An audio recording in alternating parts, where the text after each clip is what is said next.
Hello मंडळी, welcome to my blog. तर आज आहे अष्टविनायक ट्रिपचा डे 2. तर आम्ही दोघं सकाळी उठलो, फ्रेश झालो आणि त्यानंतर आम्ही दोघं निघालो नाश्ता करण्यासाठी. नाश्त्यामध्ये आम्ही लोकांनी ऑर्डर केलं होतं डोसा आणि मेदूवडा आणि त्यासोबत कॉफी तरी मॅन्डेटरीज आहे. ते सर्व झाल्यानंतर आम्ही दोघं निघालो पुढच्या प्रवासासाठी आणि आज आम्ही करत आहोत सिद्धिटेकचा सिद्धिविनायक गणपती आणि मोरगावचा मयुरेश्वर गणपती.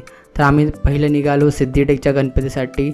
रस्ता एकदम मस्त होता, सीनरी आणि राईड एन्जॉय करत करत आम्ही लोक पोचलो सिद्धिटेकच्या सिद्धिविनायक गणपतीच्या इथे. एवढी जास्त लाईन नव्हती म्हणून बाप्पाचे दर्शन आम्हाला खूप मस्त झाले. दर्शन झाल्यानंतर आम्ही दोघांनी उसाचा ज्यूस घेतला आणि पुढच्या प्रवासाला निघालो, जो होता मोरगावचा मयुरेश्वर. पण त्याआधी स्कूटरमध्ये थोडा पेट्रोल फिल केला आणि मग आम्ही दोघं निघालो पुढच्या प्रवासासाठी. मयुरेश्वर गणपतीच्या इथे आल्यानंतर लाईन थोडीफार होती बाप्पाच्या दर्शनासाठी. जवळपास अर्धा तास आम्ही लोक लाईनमध्ये उभं राहिलो, पण बाप्पाचं मस्त दर्शन झालं. त्यानंतर आम्ही लोकांनी थोडा वडापाव खाल्लं आणि मग आम्ही लोक निघालो पुण्याकडे जाण्यासाठी. तर मंडळी, ह्या ब्लॉगसाठी एवढंच. आपण भेटूया पुढच्या ब्लॉगमध्ये.